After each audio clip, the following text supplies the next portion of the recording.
In thinking about what to talk about today, I was reminded of a statement made by Lyndon Baines Johnson, who was the 36th President of the United States, known as a bit of a rough and tumble politician, very successful politician, able to manage Congress very effectively, but had a habit of calling a spade a shovel on more occasions than not, getting himself into some strife. But he had as the head of his Council of Economic Advisors a famous Harvard economist named John Kenneth Galbraith. He said to Galbraith one day, "John, have you ever thought that giving a speech in economics is very much like pissing down your leg?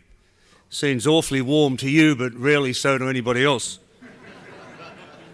So I will be somewhat careful in the extent to which I go into data and jargon today in making my points. Look, I guess my main concern today is that I'm concerned that there's remarkable complacency in financial markets, both here and overseas, and I'm very concerned about the underpricing of risk in so many of the activities I look at across the financial sector.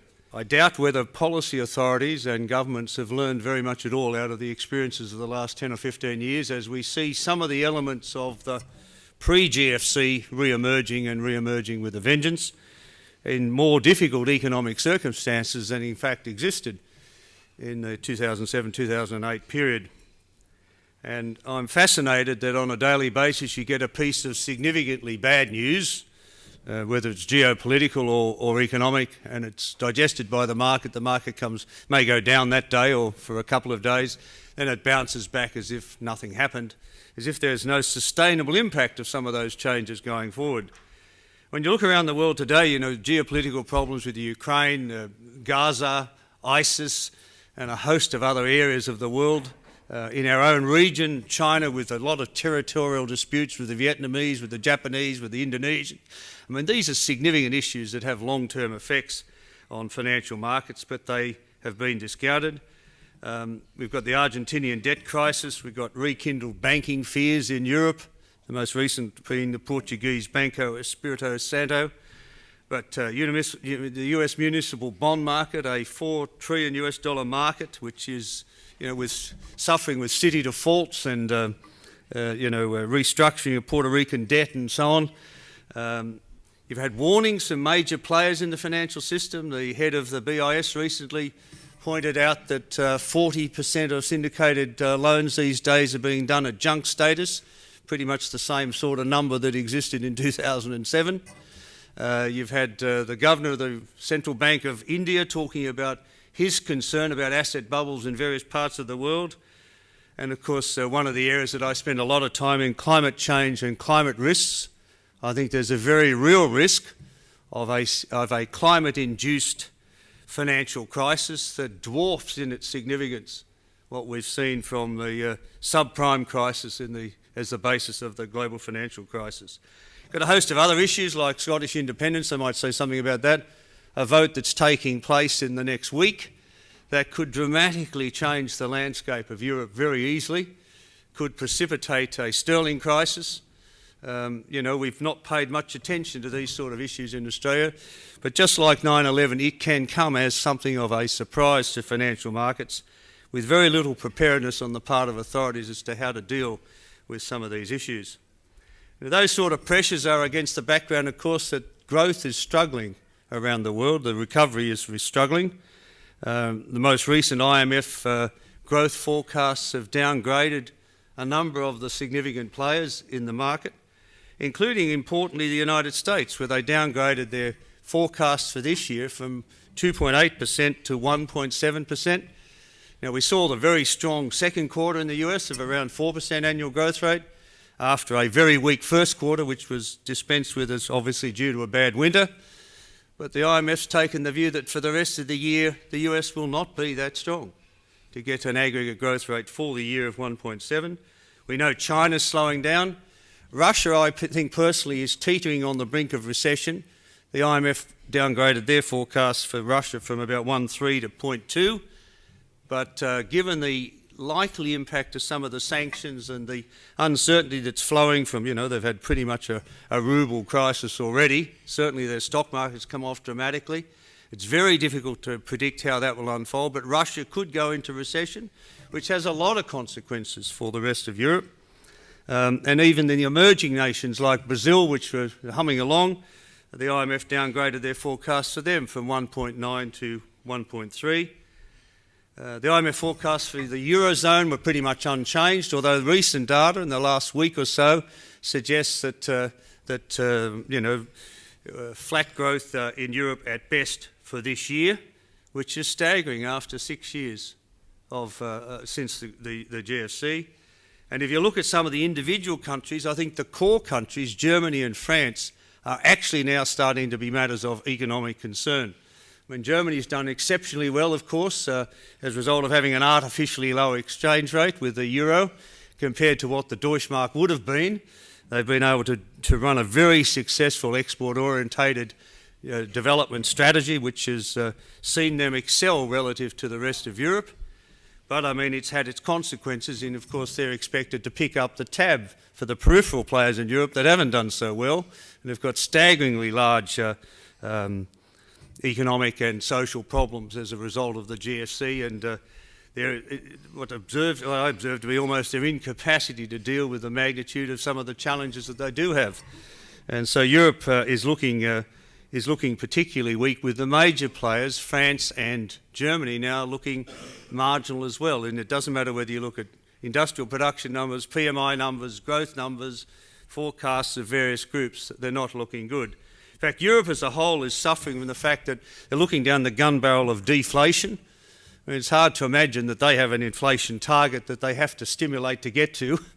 But we have an inflation target where the Reserve Bank seems to take every conceivable opportunity to thump us, to hold us down to that sort of inflation rate. But the European Central Bank's Draghi, the CEO of the central bank, is having real problems initiating his quantitative easing. In recent days, we've seen a couple of announcements that will suggest that they are going to try and stimulate, but he can't stimulate in the way we become used to stimulating, in the way the US Fed has done, for example, buying government bonds of various member countries. He can't get an agreement to do that. The Germans are opposing that, the Finns are opposing it, and the Austrians are opposing it, probably a number of others. So he's having to say, OK, I'll buy private sector bonds, without specifying yet what the detail of that is. His capacity to stimulate through quantitative easing is really quite limited. And in Germany, there may be a legal challenge under the Constitutional Court, which has said quite explicitly it doesn't want the EU to become a transfer union. So it's going to be a difficult process. Draghi's made some very strong, very serious statements about how we need to stimulate to avoid deflation and to have a hope of restoring growth in Europe, in the Eurozone in particular, and yet he has a limited capacity to actually deliver against that, and a long period of negotiation, I think, to come in order to see whether he can actually achieve that. I'm very pessimistic about Europe, and if you look at the orders of magnitude, the movement in unemployment numbers and growth numbers in the last 6 or 7 years, it is staggering how they have struggled. And even with all the adjustments, for example, in one of the peripheral countries, Greece, that we've seen, the Greek debt to GDP ratio is now approaching 174%. They haven't made much progress. While there are proposals on the table to try and write off about 50 of that, 174%, it's not clear exactly how that's going to be done and who's going to bear the pain of doing that. And the real social problems in Europe are, basically what you're saying to the Germans is that your manufacturing workers are going to work longer and harder in some dingy manufacturing plant into probably the old Eastern Germany, so that some Greek bureaucrat can retire early on a generous pension.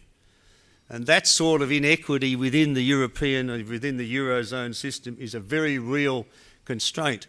Yet in some of those countries, they've got 25% measured unemployment, with 50 to 55% youth unemployment. I mean, these are staggeringly significant social problems against which there's been very little progress. And when you look at the OECD employment outlook for this year, with the exception of, I think, the US and Japan, all of the unemployment numbers are worse than they were pre-crisis, still after 6 years. So I think that the constraints are very real in terms of what can be done.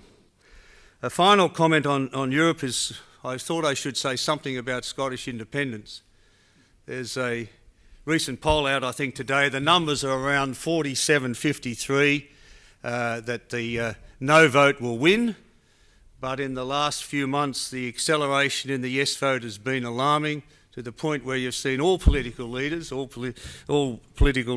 going up from London to Scotland to say, don't worry, and you can't afford to break up the United Kingdom at this stage, which probably to a traditional Scots been, yeah, well, that's a good reason why we should change. You know, who knows where it'll come out, but think of the economic consequences if that actually were to occur. I mean, it's an irreversible change. The original thinking about Scottish independence was, well, you know, we've got North Sea oil, we've got a very effective port business, got some good manufacturing, we can be an economic entity in our own right, we can do better than we would do if we stayed as part of the United Kingdom. Of course, North Sea oil has since peaked and is now looking less prospective. The port business has waned, the manufacturing base has been eroded. It's not clear that there's a sustainable economic base for Scotland as a separate entity anyway. But then there are some fundamental questions. Will Scotland continue to use the pound, or will it have to have its own currency? Or will it have to embrace the euro? Will it have a say in setting monetary policy in the UK as it breaks out, or will it run its own monetary policy with its own central bank? Will it be able to remain a member of the EU, or will it have to rejoin the EU?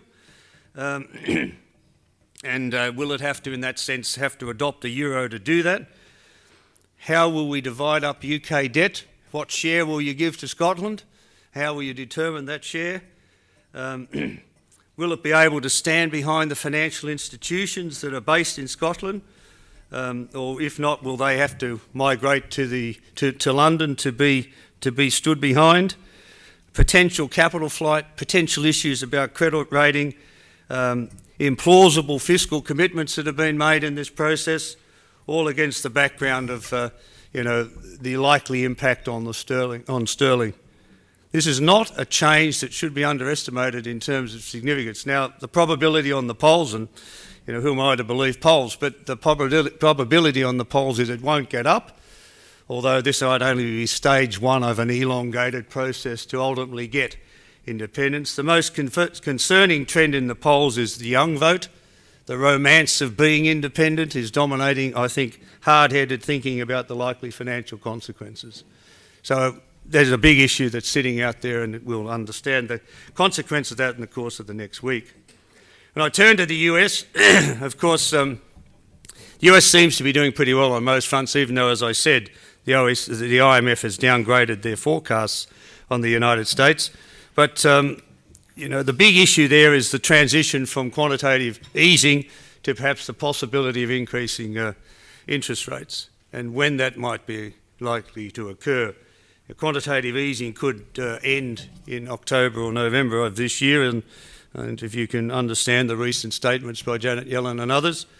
But when will they actually move to a world of wanting to tighten monetary policy in the US and increase interest rates? I personally think that could be a trigger for the correction in stock markets that most people are thinking is inevitable. Economists are no good at saying what's going to trigger a particular change. They might identify the factors that are building in a particular direction. But I think the most likely trigger for a correction in the stock market would be that transition. And that has some worrying consequences for bond markets as well. My other concern about Europe and more recently the United States has been the movement in bond markets. The compression of yields in Europe is staggering compared to what you would reasonably expect some of those peripheral countries to be able to borrow at. Portugal can borrow, for example, cheaper than Australia. Spain can borrow at 5 years cheaper than the United States. Ireland can borrow cheaper than the UK. There's been a massive compression of their bond yields. Even, I think, the worst cases I've seen in recent days of Greek debt, it's only about 500 basis points above the German bond rate. I mean, this is a staggering compression given the magnitude of the differences in their economic performance and their seeming incapacity to deliver the sort of structural reform that you'll need in order to turn that around.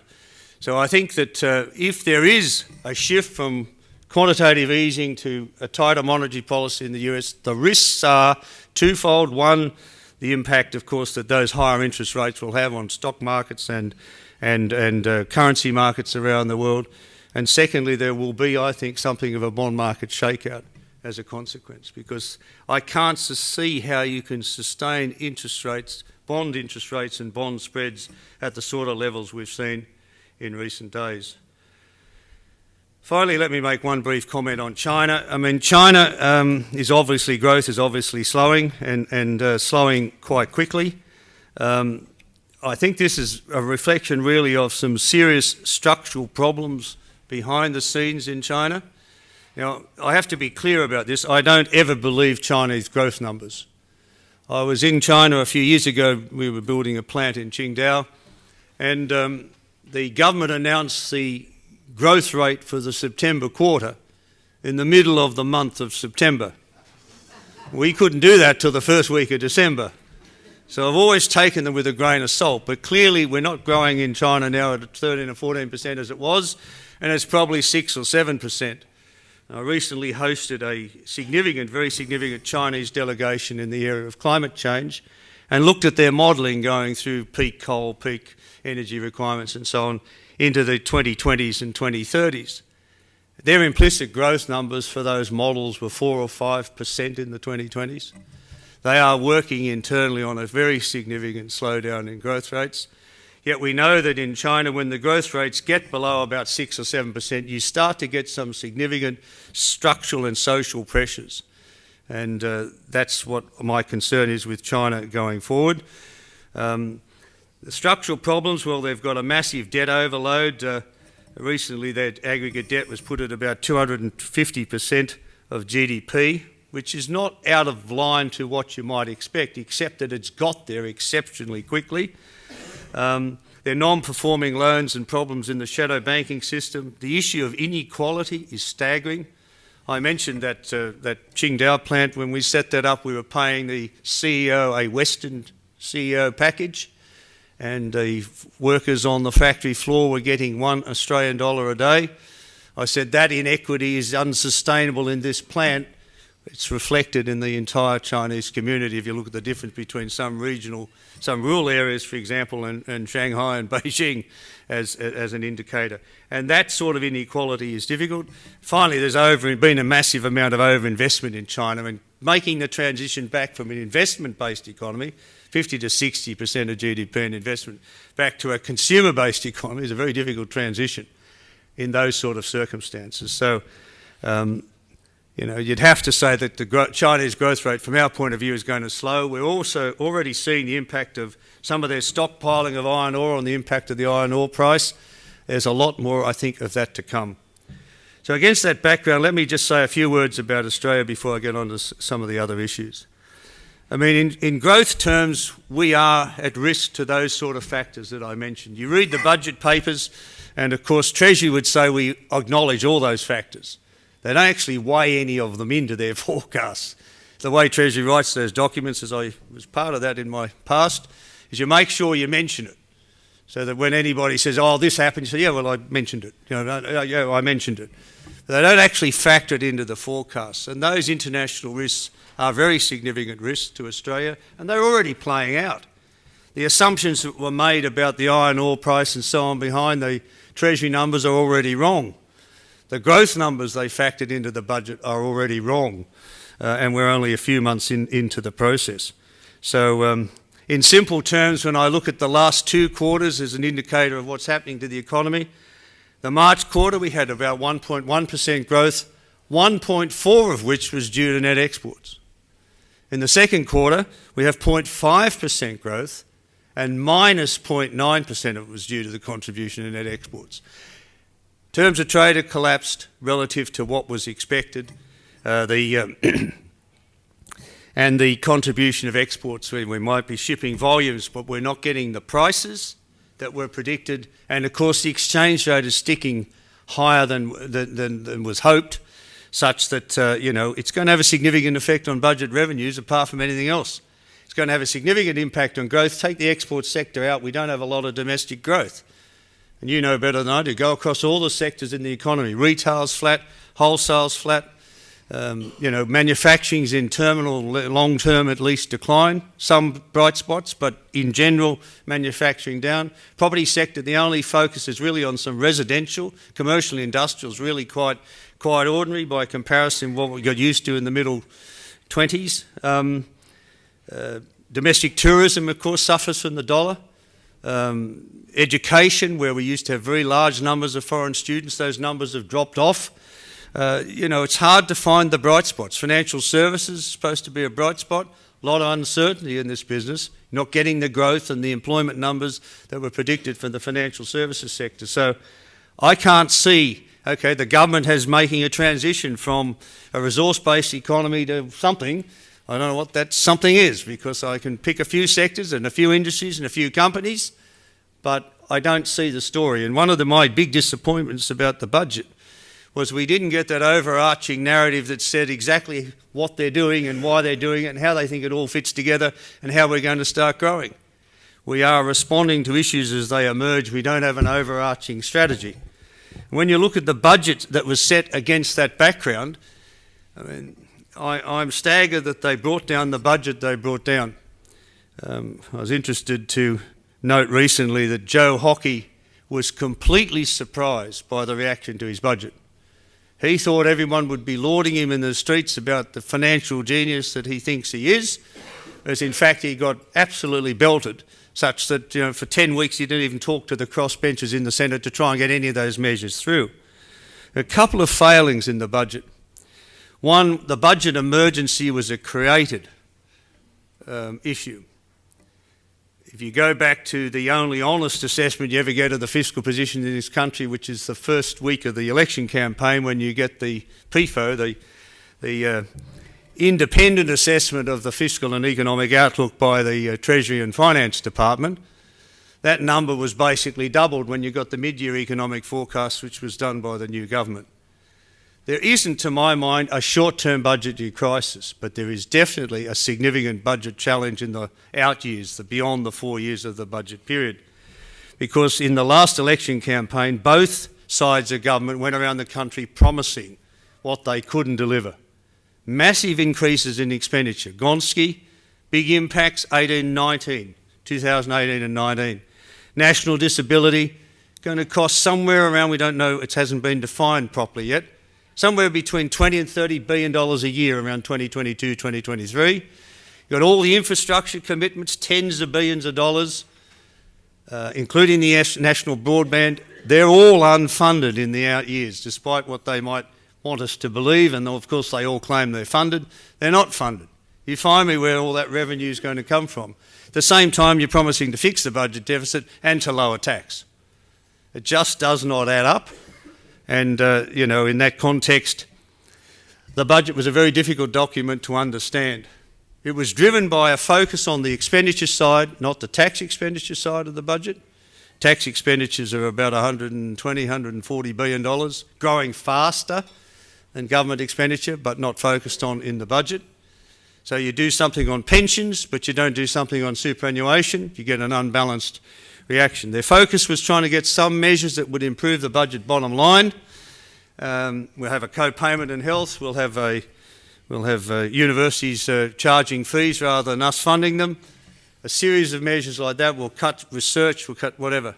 But the focus was getting a bottom line number. And in each case, where's the policy that explains why you have that particular measure? You have a co-payment in health. Where's the policy? Where's the health policy that lets me understand what that co-payment is doing in the context of a broader Medicare and hospital policy? Universities are going to get the capacity to charge fees. We're going to charge students more. But where's the education policy within which that has been delivered? And so you can go on budget measure by budget measure. There was no explanation. So you shouldn't be surprised, Joe, that you get the reaction you get. But the biggest problem they had with the budget is they said, don't worry, it's going to be a tough budget emergency, but we'll share the burden equally. Nobody will do too much heavy lifting. Everybody's going to do a bit of the lifting. And as soon as the budget comes out, I'm sitting on radio listening to the budget and then about to comment, it's amazingly inequitable. Because when you focus just on expenditure, it's social welfare and social security and welfare, of course, you focus on the bottom income levels. But basically, the numbers were that people who have incomes of about 50 to 60,000 faced a 12 to 15% cut in disposable income as a result of the budget, and somebody at the top end of the income scale has less than 1% cut in disposable income. So immediately you get the reaction that you got. And what worries me is they have burnt so much political capital getting to where we are, and we still haven't got some of those key elements through the Senate. They left it so long to try and start to negotiate with the crossbenchers. They're paying a price for those measures. But what political capacity do they have now to go back and do more? Let's assume I'm right. Let's assume budget revenue numbers weaken because of the external performance alone, apart from anything else. And the budget deficit in the mid-year economic review is actually seen to be blowing out, not coming down. What capacity do they go back and do they have to go back and say, well, we'll increase the co-payment to $15 and we'll double university fees or whatever? They don't have that capacity. I'm worried that they have now exhausted their political capital, the bulk of it, to actually go back and fix it. And they don't have an explanation. If the deficit blows out, what? So we didn't solve the problem. We didn't fix the budget. We have to cancel one of those dot points. We stopped the boats, we abolished the mining tax, we abolished the carbon tax. We didn't actually fix the budget. That's what's going to happen. And it's rather novel, isn't it, that if you've got a budget emergency, why do you knock off two sources of revenue like the mining tax and the carbon tax? Particularly when the carbon tax seemed to be reducing emissions and had gone through largely unnoticed by most people who were likely to be affected. So an unusual set of circumstances has been created in just 12 months of this government. I think their constraints are very real, and I don't know how they're going to easily turn that around moving forward. Let me talk about some specific issues now that are probably of interest, particularly to yourselves. We have a couple of significant reviews underway, taxation and federation. I've recently gone back to university, taken a chair at ANU to work part-time on both these, in the context of both these reviews. Now, I had the naive expectation that when we're promised a tax review, it would be an independent review, marshalling the best minds and the best evidence from around the world. That review is now being done by Treasury and they haven't yet announced the terms of reference. And the Federation review is being done by the Department of Prime Minister and Cabinet. So we are already constraining the likely outcome of those reviews. At least they haven't ruled out any of those tax increases or tax changes yet, as they did before the last election. No changes to super, no changes to corporate tax, and so on. No changes to the GST. But, it's going to make a very big difference to the way we move forward in this economy, depending on what comes out of those reviews. And, of course, they will be just reviews. It's then going to be an issue of what the government, how the government responds, what proposals it takes to the next election in those two areas. But in tax, of course, I guess there's a lot of issues. Tax expenditures are probably the key, though. The big concessions in the tax system are in housing, they're in superannuation, and they're in the GST. All three very, very difficult political areas to deal with. Behind the scenes, of course, we have a heavy dependence, I think second highest in the OECD on corporate tax, yet people in Treasury know that our reliance on corporate tax is quite unsustainable in a medium-term sense. And there's a global push, of course, to lower corporate tax rates. The POMs are running around Europe and Asia now saying, well, we've got a 20% tax rate, we compete with Hong Kong and Singapore. I mean, it raises some pretty fundamental questions that need to be addressed as to why, indeed, we even have corporate tax when the incidence of it gets passed to consumers anyway. But that's a very big issue. But go back to housing. The concessions are the family home being tax-free, and of course negative gearing are the two main concessions. Very, very difficult in our environment, particularly when the younger generation, Y and others, are struggling to buy their first home. It's going to be very difficult to touch much in the housing sector. In superannuation, well, there are massive inequities, as we all know, in terms of the impact of the contributions to superannuation, the earnings on superannuation income. the capacity at the end to take some money out tax-free. They're big concessions. They total somewhere $30–40 billion. The housing numbers are probably $40–50 billion in terms of tax concessions. Tax superannuation is quite inequitable in terms of the concessions tax. For example, if you're on $20,000 income, it costs you $118 to get a $100 benefit. Whereas if you're on $250,000 income, it costs you $62.50 to get a $100 benefit. I think that's unsustainable, even with the adjustment we just had for low-income super recently. Those sort of numbers are unsustainable. If they do anything, and I think Treasury's coming to this view, they're going to do it in the super area. Housing's tough, superannuation's tough, and the third area, the GST. Well, the GST raises $55 billion thereabouts in revenue, at 10% on about 60% of expenditure. Just as an order of magnitude, if you put it on everything, put on 100% of expenditure, and you doubled it to say 20%, you'd raise about $160 billion, which gives you a lot of financial firepower to restructure the budget, restructure the welfare system, restructure the tax system, a lot of capacity, fund all those things that are unfunded. So you say, obviously, the GST is an easy place to go. We've already had a couple of fights about it. I don't think you can continue to run scare campaigns like we've had in the past. Work very well against me, work less well against Howard, and maybe the third time around won't work at all. But they're all difficult areas, right? But that's where they're going to have to concentrate. And of course, in the GST area, you have these unreal expectations being built by some of the premiers, like Western Australia, saying, well, we collect more tax than we get back, we want it all back. And that's an interesting argument, but if I go back to Federation and add up all the benefits to Western Australia over that period, and then look at the little bit they want back now, they owe us a lot. The only way our system works is we do have a process of fiscal consolidation and a grant structure that allocates revenue from the states that do better to the states that do poorer. And this is a point that just is not understood in this country. Go back to my comments about Europe and the euro and the sort of process behind that.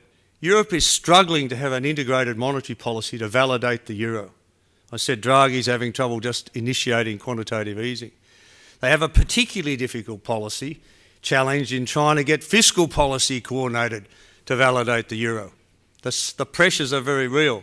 We have a common currency. We have our euro, the Australian dollar. It works because we have that fiscal consolidation. We have one monetary policy and we have the fiscal consolidation. The risk is you start to break that up. And one of the proposals emerging in the tax review process is that the states should be given a percentage of income taxing powers.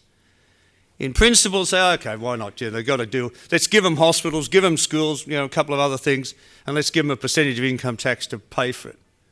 That hypothecation is a fairly attractive thing to a lot of the states. But whenever you give the states an income tax, or give them a tax base, I should say, they neuter it. In terms of tax principles, taxes like payroll tax and land tax are among the most efficient ways of taxing. Look at payroll tax. They compete with each other, offering concessions to the point where they've neutered it as an efficient tax base. The same thing is starting to happen, it certainly happens with stamp duties, starting to happen with land taxes. So, give them an income tax base, what are they going to do? They're going to offer concessions to particular groups, particular businesses, and over time you don't solve the problem. And you put at risk the background, you're always putting at risk our common currency when you look at those sort of issues. So I think that the tax review is very important, but it has to be looked at in the context also of the Federation review.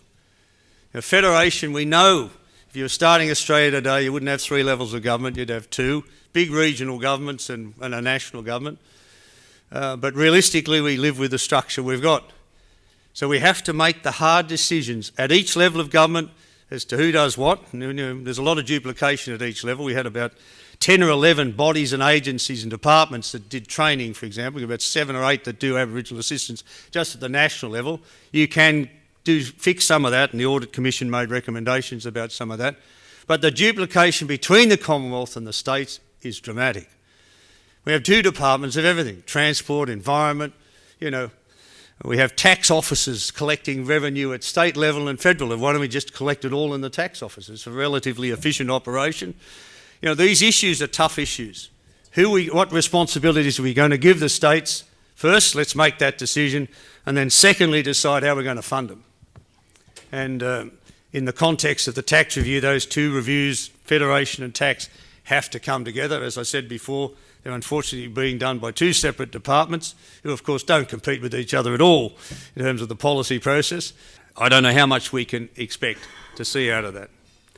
A third review that's important is the Murray Review of the Financial System, which is, of course, dear to all your hearts. I was fascinated that they found a climate-denying banker to head that review. I don't want to criticise David, I have the highest respect for him, but he comes from a particular background, working up as I think from a bank teller, was instrumental I think in the process by which the Commonwealth Bank ultimately saw itself as a funds manager and a financial planner and a bank, and wanting to expand overseas, and ask yourself, you know, how does that work? There was this era in Australia where our banks wanted to become broad-based financial conglomerates, providing all sorts of financial services, without, in my view, and doing it on a global basis, without, in my view, understanding how tough that really is to do. I mean, we've seen their overseas experiences, they've been very mixed. There are periods where they've done okay, but you go buy a bank in the Midlands in the UK and you expect that you're going to do well relative to the big British banks. I mean, I wrote a lot of this theory 25, 30 years ago. Somebody controls the sterling base of the system, right? It's the big banks. If you're a small player in a big bank market, you've got to balance your book at the end of the day in the interbank market. Where do you get it from? The big banks. You're always at a cost disadvantage at the margin. So you want to take business off them by offering more competitive loan rates. At the same time, you're paying slightly more for your deposit base, and it's only a matter of time. You only need a couple of loans to go bad, and life becomes very difficult. And that's what's happened. And it doesn't matter whether you once owned Grindlays and then you gave it away and then you had troubles with the Indian government and you still think you can make money in Asia. The same principles apply in each of those markets. And then, of course, there's the fundamentally different cultures that exist in funds management and in financial planning and in banking. And our banks today basically are mortgage providers and they run a few credit cards. Banking is a very difficult business beyond that for them. And with the new Basel capital restrictions, they're not really able to compete effectively in the business banking market. I mean, if you're a AAA large company, you can get a bank loan to run your business, but you won't take it because you can do better by going direct to the markets yourselves. Small and medium-sized businesses struggle now to get a bank loan because the bank knows it has to have additional capital to back those loans relative to what they would do, what would be required if they're just doing mortgage lending. They're making the process longer, they're asking for more and more security, the paperwork will drive you insane, and it's very difficult to get a bank loan. We have a family friend, a single mum who'd been doing some property transactions in the Southern Highlands. Buy a house, do it up, you know, rent it out, whatever, then sell it and roll on to the next one. She made a bit of money. So she went to the bank and said, I found another site I want to do. It's a little old house on it in Moss Vale. No problem, we'll give you another residential mortgage on that. So when she went back to do the formal loan, she actually declared that she didn't want to actually live in the house. She wanted to knock it down and put up these storage units. There's a very significant shortage of storage capacity in the Southern Highlands. She'd already pre-bought the storage containers, modular. She'd pre-leased some of them. She had an immediate cash flow business from day one. The bank said, we can't lend you that on the basis of a business loan. We're happy to leave it as a residential mortgage, but we won't do it as a business loan. Think about it. That's a small anecdote, but it makes the point about how tough that is. Now, some of these issues have got to be looked at in the context of this financial system inquiry. And of course, there are a multiplicity of others, and some of the comments I made about superannuation obviously have a significant impact on that. The other side is that consumers quite dissatisfied with the sort of service they've got from Storm Financial or from the banks in general. And, there's an active debate about the role of self-managed super funds and whether they're performing as well as the big funds or not. These are all difficult issues for an ex-banker, I think, to look at. I suspect, though, that there will be a push by the major banks to break down the process of owning, move out perhaps of funds management, on-sell them. Westpac bought what, BT, ANZ bought ING, Commonwealth Bank bought Colonial First State, and so on. You can see circumstances in which it may be better not to be in that business than to pretend that you are in that business. And equally in the financial planning business. And we've had a whole lot of noise and so on about FOFA and the impact. But from the point of view of the small retiree that wants to get financial advice, they're discriminated against in a number of ways. They still feel that they're getting paper stuffers rather than advice, people who sell them their product rather than actually giving them objective financial advice. They can't claim that advice against their tax, whereas they can claim their tax return against their tax. So there's some things that you can do to fix it from their point of view. But the driving force there is going to be transparency, isn't it? They're going to want to know more about the fees that are earned, and our fee structures in this country are a bit higher than they are in other countries. We have sort of a two-tier system, the industry funds and the others. And the industry funds have been given particular concessions. If I wanted to make a provocative statement, the Royal Commission we probably ought to have is into the structure of funds management and superannuation management in this country. It'll come, don't get me wrong, because we only need another couple of storm financials, and you watch what happens at the political level as a response to that. Right now they're just a bit stunned as how that unfolded. The final area I want to say something about briefly is climate change and the risks that the system as a whole is running, and the superannuation industry in particular is running in climate change.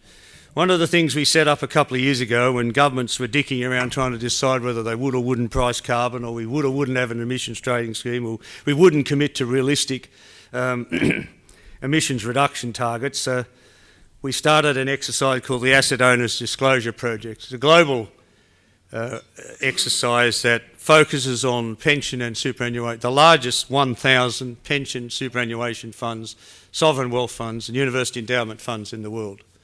They control about $75 trillion worth of assets. They are without doubt the financial powerhouse of the global financial system. You can make the same comments about the banks, and we are being asked now to do what we're doing with super funds with the banks, but basically what we do is survey these institutions and rate them. Sort of survey them, rate them, name them and shame them into looking at the magnitude of the risks they're running in terms of their exposure to carbon-exposed industries. Of that $75 trillion, about 55% of it, on average, is put into carbon-exposed investments, and only about 2% is put into renewables, energy efficiencies, alternative technologies. That is a 55-2 punt against a combination of events causing a financial crisis induced by climate. Could be a direct climate effect, which has an impact on the infrastructure values, property values, share prices. It could be as a response to governments around the world moving against climate change in so many different ways, pricing carbon, coming to a global agreement, as I think you will see in the course of the next 12 months on emissions reductions. Could be a technological revolution that suddenly makes solar or wind or something else dramatically cheaper, such that fossil fuel-based power generation no longer seems relevant. And so when you see 55-2 punt, that is a risk that dwarfs the risk that was taken in the global financial crisis based on subprime. Now, subprime, you say now, and you look back with the hindsight, you say, "Joe, that was a ridiculous thing, wasn't it?" Those banks and other institutions were lending people as much as 125% of the value of the current value of the house at an artificially low initial interest rate, reset it when the equity improves, on a no-recourse basis, hand back the keys if you can't pay the mortgage. We say now with hindsight, how ridiculous is that? And they got securitised along with other assets. We had CDOs and CLOs, managed to get themselves, AAA rated when there were only a small tranche was AAA, the rest was down to junk. You look at it now and you say, how on earth could they take those sort of risks? Well, the punt on that subprime crisis was a punt on house prices in the US going up. And house prices had gone up fairly consistently since the Great Depression. I think in all but 1 year in the United States, a reasonable punt, with governments pushing Fannie Mae and Freddie Mac and so on, get the money out there politically. We've got a housing boom. We want to, look after the mums and dads, the voters out there. The system was unsustainable. We look at that with hindsight. That risk was a very small risk compared to the risk that's being taken today in climate change. And you can't say that it can't happen, because it can easily happen. You know the way these things work, you get the perfect storm of factors. Let's say we have some extreme weather events, like we saw in the Sandy in the US going as high as New York. That's had a $20 billion impact on New York City in terms of waterproofing itself going forward. There's immediate infrastructure impact. But just imagine that coincides with the global agreement on emissions reduction, and suddenly solar is much cheaper than anyone imagined. And we all, large, as UBS said recently, large power plants become extinct. People generate their power at home because they've got battery storage to store it. Their car's electric. I think the prediction is now that electric cars will be cost competitive by 2020 and a significant cost advantage by 2025. You'll be able to run your car and look after all your energy needs at home as an individual, all at a workplace, in a business, on site. You won't need the big power generators that are based, as it happens, on fossil fuel. And don't get me wrong, although when I look at those sort of risks, we're really asking each super fund, look at your risk yourself, analyse where your exposures are, understand the risks you're running, and then look at how you're going to manage it. And you can try and hedge it. You certainly can't insure it, but you can hedge it to some extent, or you can increase the extent to which you invest at the bottom to offset the risks you're taking at the top. So put some more money into renewables and energy efficiency and so on. That's the sort of process we want people to do. Do your own work, put your own price on your carbon exposures, if you like, and put together a strategy to move forward. And we are having a lot of effect now. I mean, it's taken a couple of years, but CalPERS, the largest public pension fund in the US, has actually responded by, and we now give them a AAA rating. Stanford University has just made a decision. It's going to handle its risk by divesting from coal. Now, don't get me wrong. I don't go out like 350.org and say .org, I should say, and say you must get out of fossil fuels or you must get out of coal, because there's sort of, to me, an implicit assumption in there that they're somehow unethical or immoral in the way they're going about those investments. Actually, what they're trying to do is maximise profit and returns to their fund members, and so I don't think forcing divestment is a sensible response. I want them to understand the risk, not forcing them to divest. But divestment may be a response, and we're starting to see that happen now across a lot of funds.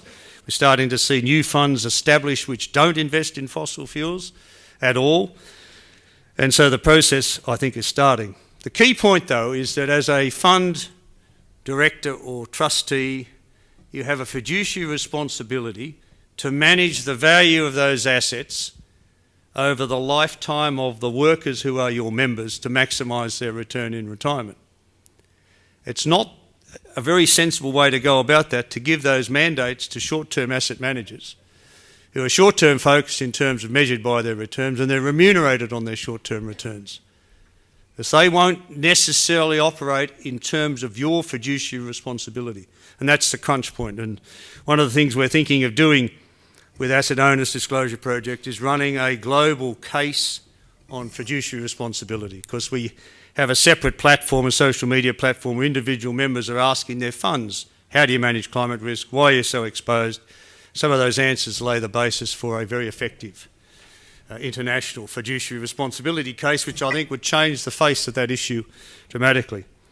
I'm also thinking of running an hypocrisy index, because a lot of those funds that won't tell us about how they manage climate risk, for example, demand that companies they invest in tell them how they're going to manage climate risk and so on. So I think that hypocrisy is worth exposing.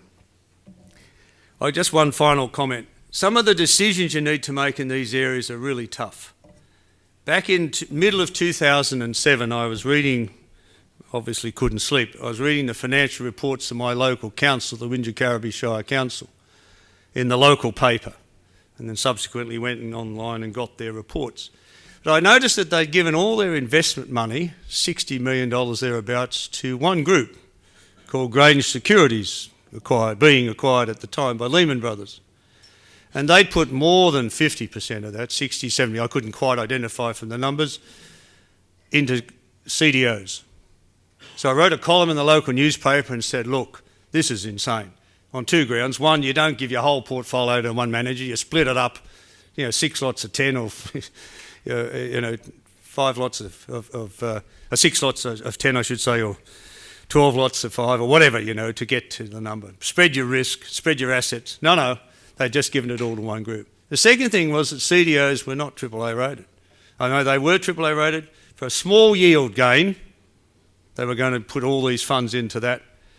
And so I got slammed in the local media by saying I didn't understand that they were actually AAA rated. They had a rating from Moody's or somebody.